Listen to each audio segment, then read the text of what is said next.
What's up, everybody? Welcome to our podcast this week. Yes. I'm here with Christopher. Boom. So today we're going to talk about, I know you guys saw this article on Redfin. They're saying that there's a lot more sellers out there than there are buyers. And Yes. I got mixed reactions about this only because one is you can't really measure buyers. They're full of crap, I think. But you can measure listings, and we are seeing a lot more listings out there than there've been. Yes. Obviously, I've seen that double in certain areas out here in Santa Clarita. There's over 900 listings when during the last few years, I've only saw 300-400 listings. So Wow. I do see that, but I don't think we can measure the buyers or sellers market, in my opinion, right now. No, and like we were reading on Redfin, for the first time, there's more sellers than buyers, Yeah. and I think that eventually, once the market does flip, buyers are gonna have more options, and sellers are gonna be more motivated to offer concessions, or maybe even go back to how it was before the laws changed, where now they're going to say, hey, I want to market what I'm going to offer in compensation to the other side. What do you think? I still think the sellers are still being a little stingy. They're still overpricing their properties a little bit.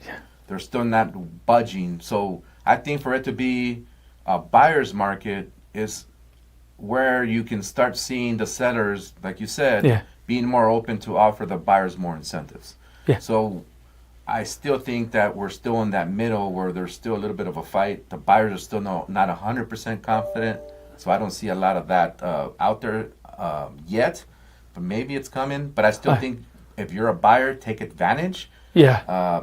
Talk to us. Let us start representing you and start going out there and submitting offers, because maybe it's time to test the waters. Yeah, because the longer days on the market on a property, the usually more inclined the seller is going to be to give you concessions, maybe help you buy some points down to get a lower interest rate. And just gotta get out there, test the waters. I was just telling them that certain areas are still a seller's market, especially in the areas near the Altadena or where the fires happened. I was just telling them that I have some buyers that are looking in Pasadena. Homes listed at 1.1 million are still going over 200,000 over asking. I have buyers that went over 200,000 over asking, and they still missed out on properties. And I think that's because people that have lost their homes in Altadena, think about it, we're about 5 months out now from where the fires happened.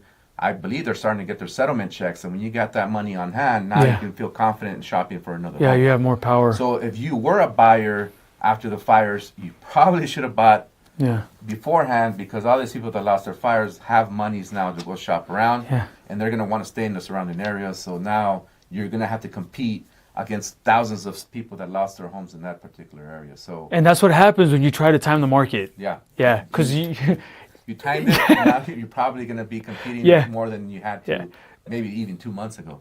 Insurance companies didn't act fast enough to cut them a check, but you didn't act fast enough to win the battle beforehand. Right. So I think if you're out there, whether you're buying or selling, you need help, you need a consultation just to see what it's going to look like, whether you're moving up, moving down, or moving out of state. Reach out to us. Me and Edgar, we're here to help you guys out. Reach out to us, guys. Make sure to reach out before you start thinking that you're the professional and you're going to time the market. Make sure you let us know what you think. DM us, send us a message. We're here for you. We're here for all your needs.